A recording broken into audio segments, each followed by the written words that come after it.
Welcome, Cornerstone families. We are so pumped to have you joining us online today. In today's video, we're going to have a time of worship as well as a Bible story for you guys to watch. And afterwards, you can check out our Cornerstone Kids Facebook page to find the parent guides for today's lesson. Make sure you gather as a family and go through those activities and questions together. Yeah, now let's hop into worship.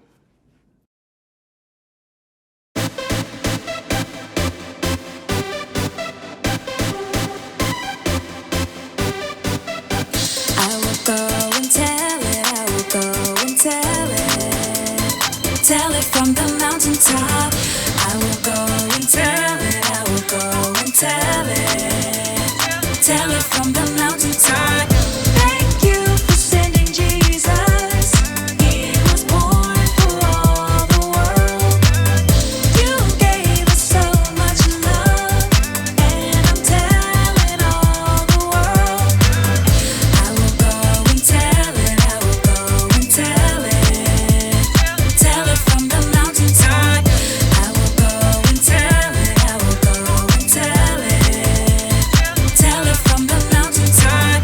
The night Jesus came started like a silent night. The shepherds looked up and saw the brightest light. And then what happened was a bigger surprise. They looked up and saw the angels in the sky. I can't keep it inside. I've gotta tell it. Go tell it. Jesus, you are alive. I've gotta tell it. Go tell it. I will go and tell it. I will go and tell it. Tell it from the mountaintop. I will go and tell it. I will go and tell it. Tell it from the mountaintop. Go, go, go. Tell it. Go, go, go. Tell it. Go, go, go. Tell it. Go, go, go. Tell it. Let's give it a try. Go tell it. Let's give it a try. Go tell it. I'm telling everyone everywhere he's alive. Just like the angels singing in the sky.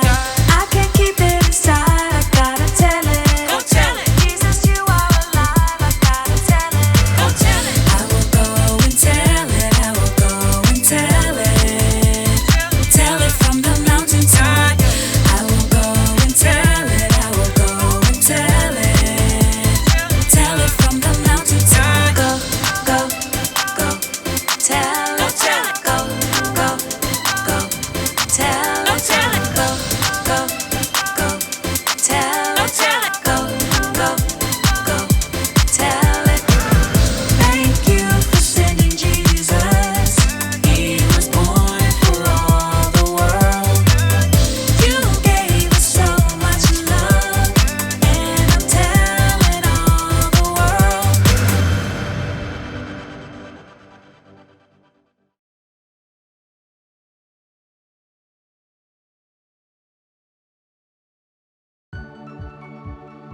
Welcome to Story Lab.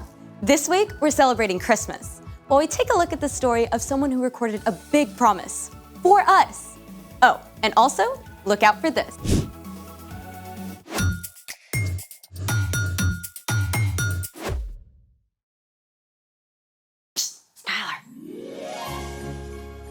Hey, I'm Skylar. And I'm Sebastian. We're talking about Christmas, which is celebrating Jesus, God's greatest gift.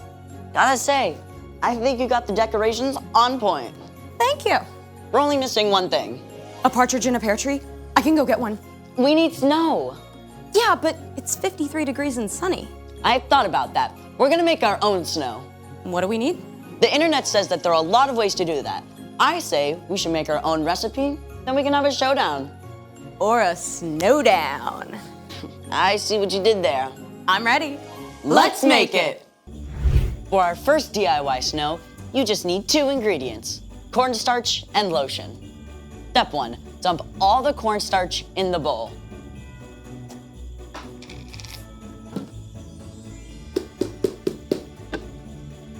Step 2, mix a bunch of lotion.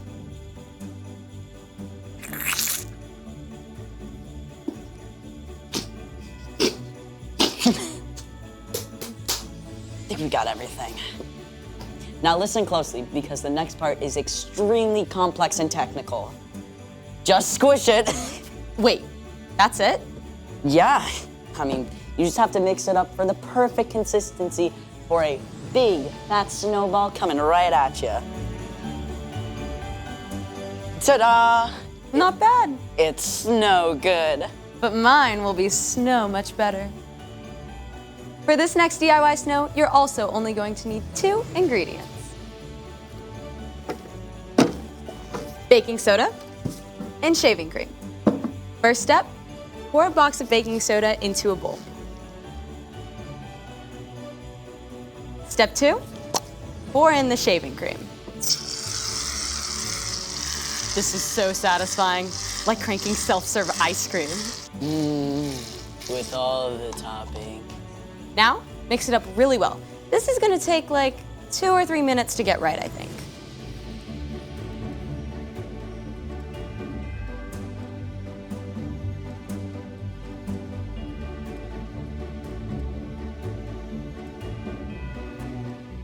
Now this is superior snowball snow right here.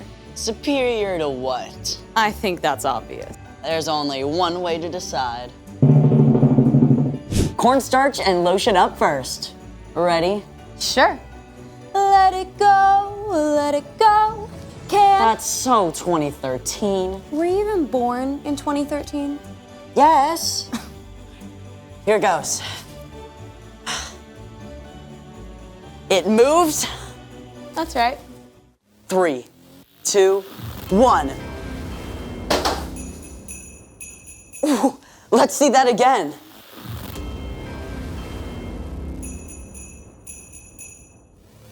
Ooh, look at that impact. I'll give it to you, that was pretty good. Okay, my turn. Sure, I bet yours is going to explode into thousands of pieces midway through. You wish. Here we go. Not that bad. I think we should try them side by side. Yeah, let's try that. All right. Okay. You got one? Yep. Okay, ready? 3, 2, 2, 1. Okay, I'll give it to you. Cornstarch and lotion, but only because your throw was better than mine. I'll take it, I'll take it. That was awesome. Can we do it again? Absolutely. But first, let's get ready for... The story before the story. Today, we're in the 23rd book of the Old Testament, Isaiah. In the beginning, out of love, God made an amazing world. But when people turned away from God, the world was broken. God made a plan to bless the whole world through Abraham's family, the Israelites. But over and over, God's people would run to God and then pull away, just like a yo-yo. After King David's son Solomon, the kingdom of Israel was split into 2 nations.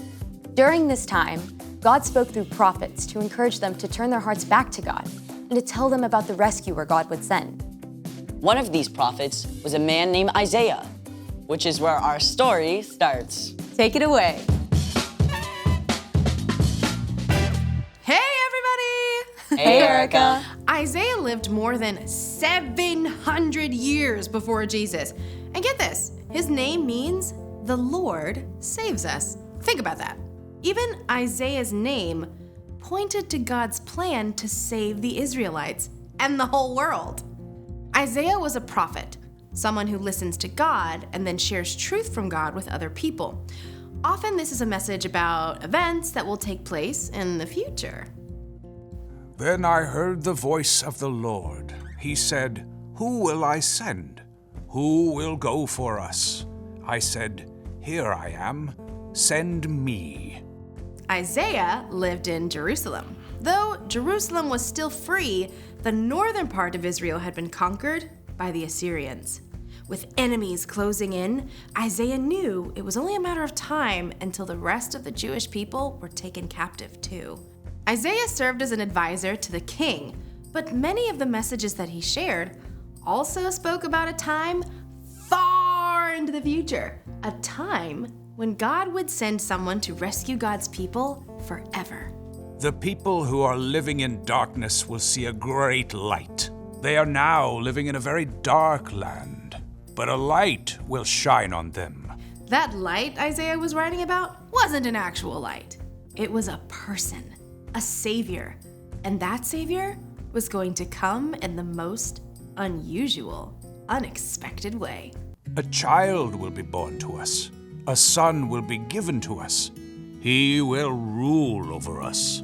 And he will be called Wonderful Advisor and Mighty God. He will also be called Father who lives forever and Prince who brings peace. Isaiah wrote that a savior would come as a baby. Now, remember, this is over 700 years before Jesus was born. Let's take a look at what Isaiah said would be true of the savior God would send. Spoiler alert, we know the savior or rescuer is Jesus. Wonderful advisor. That's true, right? When we aren't sure what to do, Jesus directs and guides us. He knows exactly what we need. Even when we face the most difficult challenges, we can always trust him to lead us in the right direction.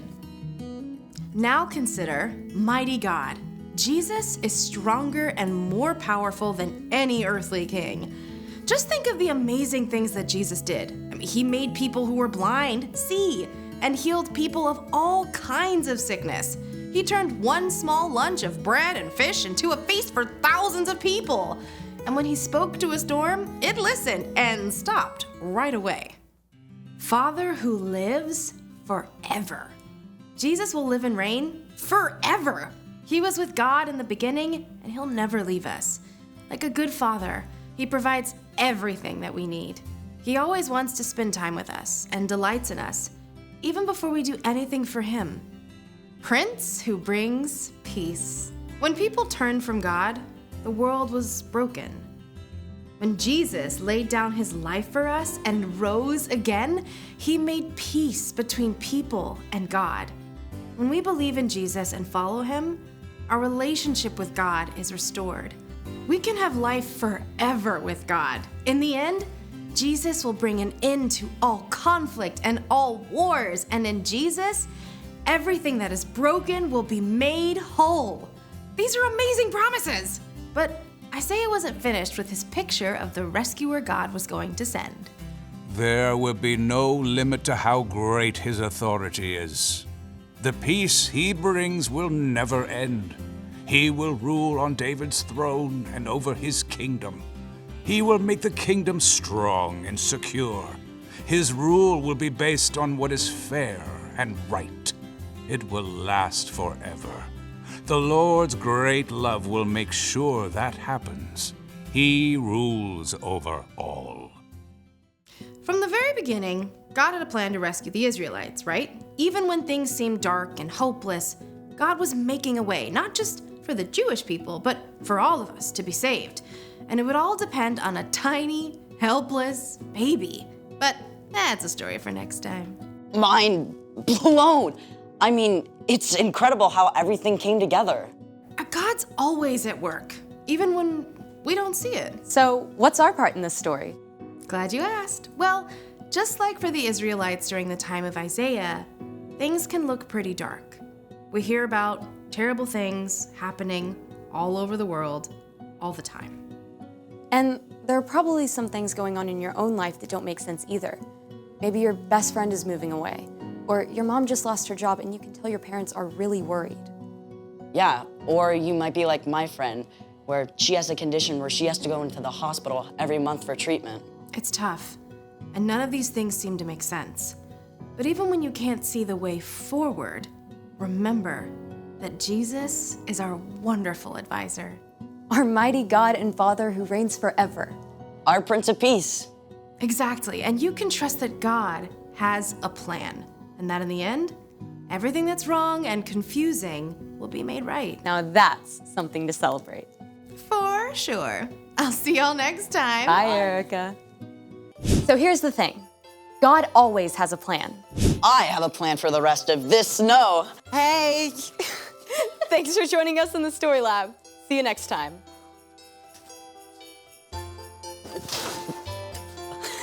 All right. Good shot. Good shot.